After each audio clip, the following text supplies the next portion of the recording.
ფოთში ავტოსაგზაო შემთხვევის შედეგად 22 წლის თომა პაჭკორია დაიღუპა.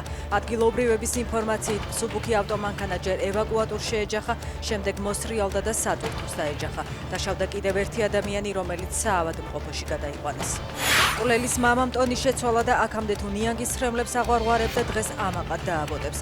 წერს სოციალურ ქსელში გიგა ავალიანის დედა. მისივე ინფორმაციით გარდაცვლილი შვილის გასაშავებლად და მუქარებისთვის ტროლბოტები შეუსიეს. შვილმკვდარი დედა, რომელიც დამნაშავების დაშას და საქმის სრულყოფილ გამოძიებას ითხოვს, ამბობს, რომ პროკურატურისთვის მიწერილ წერილზე პასუხი არ მიიღია. ტრამპმა უკრაინაში ახალ სპეციალურ წარმომადგენლად არმიის მდივანი დენ დრისკოლი დანიშნა. დრისკოლი ვიცე-პრეზიდენტ ჯეიდი ვენსის მეგობარი და თანაკლასელია. საერთაშორისო მედია წერს, რომ ტრამპის მიერ მომზადებული 28 პუნქტიანი გეგმა გენერალ დრისკოლის ხელმძღვანელობით განიხილება. უკრაინელებმა ანექსირებულ ყირიმში დრონებით ელექტროსადგური დაბომბეს. აფეთქებები იყო სიმფეროპოლსა და ყირიმის სხვა ქალაქებშიც. დაიბომბა რუსების კრიტიკულად მნიშვნელოვანი ენერგოობიექტები. ერთ-ერთ სოფელში, სადაც რუსული ავიაბაზა მდებარეობს, დაახლოებით 10 აფეთქების ხმა გაიგეს.